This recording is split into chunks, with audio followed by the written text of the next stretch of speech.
In December of 2021, I got COVID and I was tasting blood. I was coughing up. My lungs was on fire. I could barely walk. Like, I got it bad. I felt like I was gonna die. I felt like this was the worst it has ever gotten.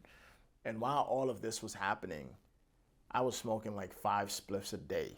And this is one of the reasons why I said there's like no thoughts of suicide ever came into my mind. But then you got the Omicron, you can barely move, and you're still smoking like crazy, and you're still on the internet watching that stuff. So it's like, all I knew is, man, listen, I got this grabber. I had the OG Kush. You feel me? I had all my L's. I had Gorilla Glue, Girl Scout cookies. I had them all. I had them lined up. I had my boy. He was on call and he was ready. He was up the block. So I call him delivery on deck, and I have my snacks. Chinese store. I'm laughing about it because it's like, I'm not really, it's like going back to that state is just, it really sounds crazy to me to be that sick and to still be that committed to this drug. It literally felt like I couldn't stop. And there were times when I really tried to stop, and I gave it a good effort, because somewhere at an intrinsic, visceral level, I knew what I was doing was wrong and it was not good for me. But I didn't care. I wanted to feel good. It's like, that's the trick of it. It's like, feel good now, feel bad later. And there's this funny joke from The Simpsons that I really like. Homer has like a bottle of whiskey, a bottle of bourbon, I don't know what it is. And Marge is like, she looks at him and she's like, Homer, you shouldn't drink that whole thing. And he goes, that's a problem for future Homer. Sucks to be that guy. And it's like, I didn't think of myself as a totality stretch across time. I thought of myself for the moment, and ultimately I was betraying myself, because although 40-year-old me doesn't live right now, he does exist, and I wasn't taking him into consideration in all of the things that I was doing. And this was something that was happening for years and years and years, and then future me now is paying consequences for the decisions that I made. So why don't I think that that's something that can happen to future me also? So it's like sacrificing the moment and feeling not sacrificing the moment and choosing pleasure was just one of the most destructive behaviors that I could have ever engaged in for me. And I didn't care about myself. And I think that's where you really find self-hatred at its core. Like, that's the core of self-hatred, is not thinking about yourself as a community that stretch across time and looking out for all of the versions of you that has not manifested yet.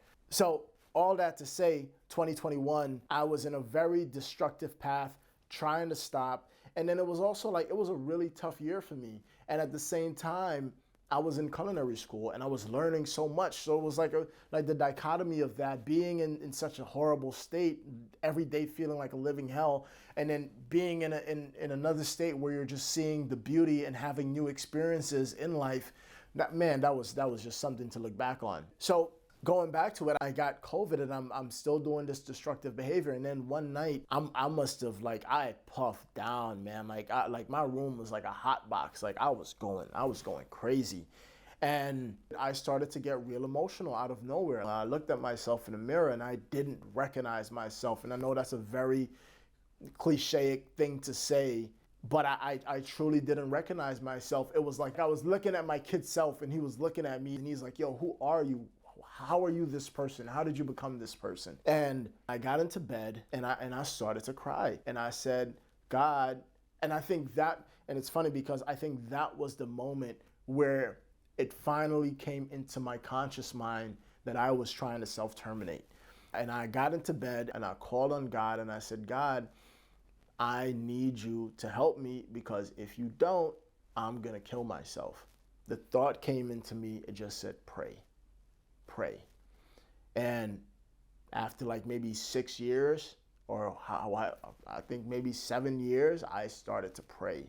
And I started to really pray. And in that moment, I felt something come over me.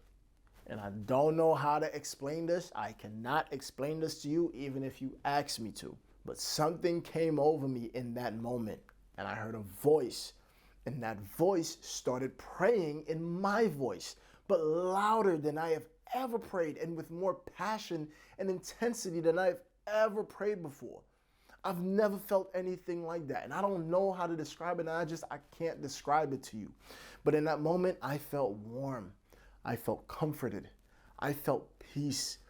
I felt joy. Joy to the point that it made me, I was sobbing of how happy I felt at my lowest of low. How is that possible? How did I feel like that? I can't describe it.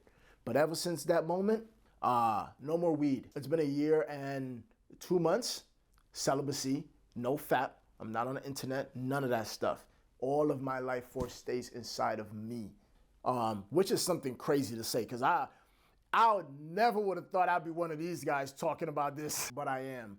And my life has completely done a 180, and it's been so much better than I ever could have imagined. I've discovered a joy. I've discovered my vision, the purpose for my life. I have self-actualized at 28. I believe that this is the person that I will be in some way, shape, or form for the rest of my life. I feel a level of peace. I feel a level of calm. I don't get anxious anymore. Thinking about interactions and conversations that I've had long after they've gone.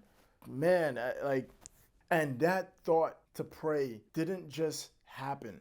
My mother, she is a praying mother. She was always praying for me.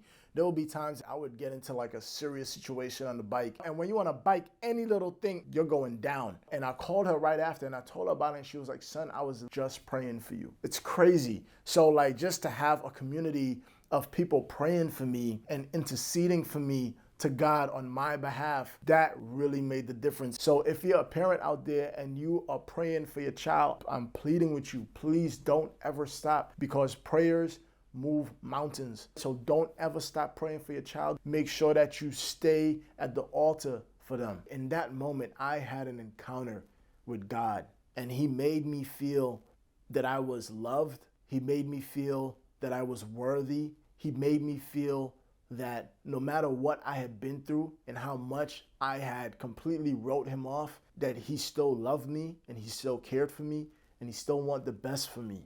And I can't make you guys feel that. I can't say magic words and you completely understand. It's something that can only be experienced. And ever since I have had that experience, I go to bed with a smile on my face every single night, hugging my pillow, feeling good. I wake up in the morning singing, feeling great all the time. It's like, like you on a roller coaster most of the times, like emotions are good, emotions are bad. You see this person and you feel good, and then they leave, you feel bad. Like none of that. I feel good all the time. What an experience. What a way to live life. There's no roller coasters. And a lot of people I know, you guys are already thinking, man, no sex. Like really, if you think sex is the means to an end, you are sadly mistaken. And I'm so happy to have that realization and to have this firm belief that the next time I will be having sex will be on my wedding night. And that's a fact. And if it so happens that I never get married, I am prepared to die like this. Sounds crazy, but I'm looking at you intently. Do you feel it? Do you feel the tension? That's how serious I am. So ever since then, I have completely decided to give my life to Jesus Christ and to follow his teachings, because my life has never felt any better. And that's all I'm going to say about that.